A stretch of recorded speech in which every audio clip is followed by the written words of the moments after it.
Rebonsoir Mélissa, nous sommes toujours le mardi 4 février et voici la deuxième partie de l'enregistrement le lundi 20 janvier et puis après on fera le vendredi. Alors en Russie, il existe un nouveau type de tourisme. 80 000 touristes vont dans l'Antarctique par an, tous les ans.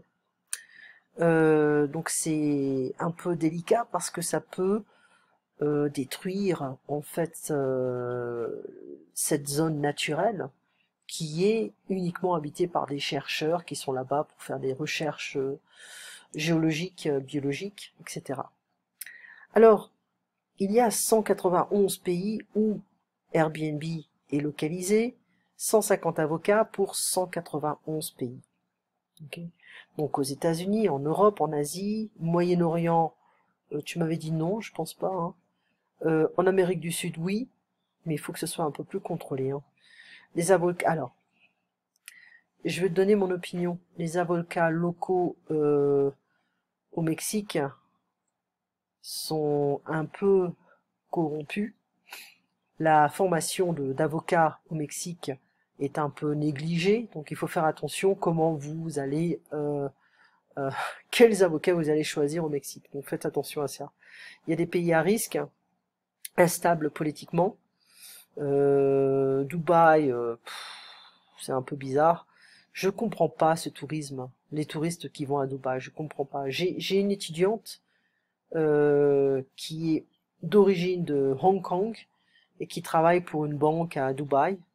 C'est super chaud, c'est pas terrible, mais bon, c'est très luxueux apparemment. Voilà. C'est un peu parfois du Moyen Âge. Moi, j'aime pas les pays qui n'ont aucun respect pour les femmes, musulmanes ou pas du tout. Alors, c'est fade. C'est fade, et c'est par exemple quand t'as un plat, tu manges, tu vas au restaurant, tu manges quelque chose et il n'y a pas vraiment beaucoup de goût. There's no taste. It's like tasteless. C'est fade. Voilà maintenant pour le vendredi dernier. Donc je suis occupé, tu peux le dire on the phone. Bon, je suis désolé, mais je suis occupé, je dois travailler.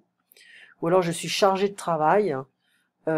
J'ai eu une semaine chargée, heavy. Ok. Alors tu as autant de travail qu'avant, mais c'est différent. Ok. C'est plus stimulant intellectuellement parce que tu es en contact avec différents pays, différents avocats. Tu me dis que j'apprends quelque chose de nouveau à chaque appel. J'ai commencé à travailler chez moi mercredi dernier. Donc il y a moins de stress, mais c'est un stress, enfin il y a du stress, mais c'est un stress stimulant. Qu'est-ce que ça veut dire? Euh, Tu travaillais avant pour une entreprise, une petite entreprise qui n'offrait pas de stimulation intellectuelle. C'était ennuyant. Mais maintenant, toutes les personnes avec qui tu travailles parlent couramment plusieurs langues. Donc, ils sont en contact avec plusieurs cultures. Voilà, attention, droit, c'est tout droit, on straight. Le droit, the law, à droite, on the right, et à gauche, the left. Donc il parle très bien l'anglais, le français et l'italien. Il parle parfaitement l'anglais. Elle a étudié l'allemand et le français. À la fac, à la faculté, elle est chinoise, donc elle est polyglotte. Quand on est polyglotte, ça veut dire qu'on parle plusieurs langues. Alors, maintenant ça change un petit peu, même en France. Mais c'est vrai que moi, à mon époque, la première langue qu'on apprenait, c'était au collège. On avait 10 ans, à peu près. Mais maintenant, ça se fait à l'école primaire, donc ils commencent très tôt. Donc on verra les nouvelles générations si elles parlent couramment l'anglais, plusieurs langues. Normalement, ça devrait être le cas. En France, on devrait au moins être trilingue minimum. C'est pas toujours le cas en France. Donc quand on est vieux, on a souvent un manque de confiance quand on parle ou quand on apprend une nouvelle langue. Mais je pense que c'est une question d'éducation, hein. Quand on n'a pas peur, on prend des risques à n'importe quel âge. Les vieilles personnes, quand elles apprennent une langue, elles n'osent pas parler ou faire des erreurs. c'est handicapant. C'est vrai que ça peut être une insulte pour son ego. It's like insulting your ego if you make a mistake and you feel like you're not used to this kind of stuff. You know. Le prof, la prof, on peut dire les deux. Concernant le coronavirus, c'est de pire en pire. Hong Kong, il y a quelques jours, a fermé ses frontières. Je crois que c'était hier ou il y a 2 jours. Et donc, ils ont de nouveaux cas de coronavirus à Hong Kong. Donc, ça va être difficile de pouvoir garder cette zone stérile, propre. Voilà. J'étais dans le train, I was on the train, où j'étais en train de faire quelque chose, I was in the process of doing something, I was currently doing something. Okay. J'étais en train de lire, I was reading.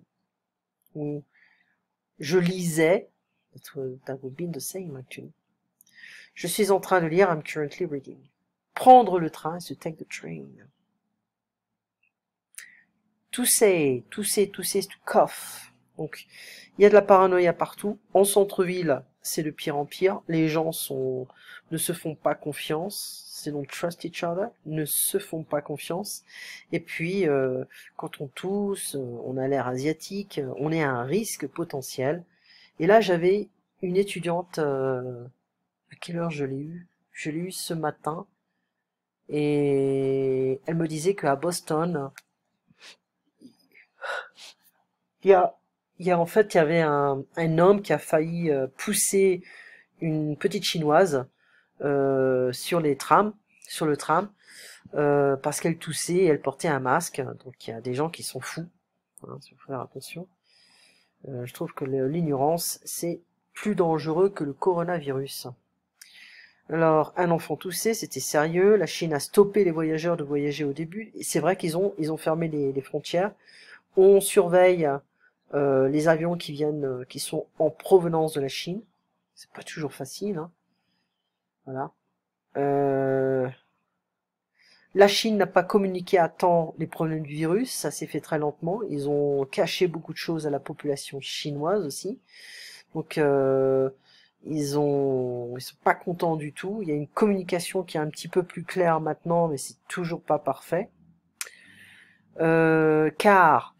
Parce que c'est la même chose.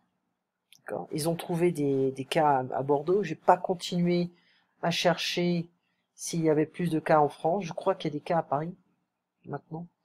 Mais voilà, donc moi j'ai été malade la semaine dernière pendant le week-end. J'ai presque perdu ma voix ce matin, encore hier. Donc j'ai fait attention. Mais c'est vrai qu'on se dit bon, est-ce que j'ai le virus ou quoi? Mais non, c'est un peu la saison des allergies, la saison de la grippe, etc. Donc faut pas être parano, voilà. On peut devenir parano assez facilement parce que là maintenant il y a des cas à San Francisco ou dans the Bay Area. Ils ont trouvé des cas, des gens qui ont le coronavirus. Faire les vitrines, hein, c'est stupid shopping. Les Français ont beaucoup de racisme envers la communauté asiatique. Ils ne comprennent pas la différence entre les Coréens, les Japonais, les Chinois, les Vietnamiens, etc. C'est ridicule. On a des symptômes vraiment précis pour le virus. Enfin, quand on a chopé, on a le virus. Il y a des Français qui sont bloqués à Wuhan et qui peuvent pas sortir de la Chine. Il y a plein d'expats qui sont en Chine et qui peuvent pas sortir de la Chine. Donc ils passent leur temps à regarder des films à la maison, ils se confinent, ils restent à la maison. C'est vrai, c'est assez surréel, hein, et on peut pas y croire. Mais bon, c'est de pire en pire, faut quand même faire attention. Et mon mari, il doit aller à Las Vegas au mois de mars, je crois, donc je lui dis fais gaffe quand même, on sait jamais. Voilà, donc on se confine, on va pas souvent dehors, on fait attention à qui on parle, comment on touche les gens, etc. Donc il y a un petit peu plus de surveillance, hein, avec nos relations, etc. Enfin bref, croire en, par exemple, je crois en Dieu, je crois en quelque chose, to believe in something, d'accord. Alors je sais pas ce qui se passe, mais en ce moment, quand je finis Mais le son, j'ai l'impression que Skype coupe le son. Je sais pas pourquoi. C'est vraiment, ça devient frustrant. Tu passes une bonne soirée, on se voit donc demain à 6 heures. D'accord? Donc maintenant, tu as tous les enregistrements. Je t'ai envoyé un film qui est super bien. Regarde-le quand tu as le temps. Passe une bonne soirée, Mélissa. À demain.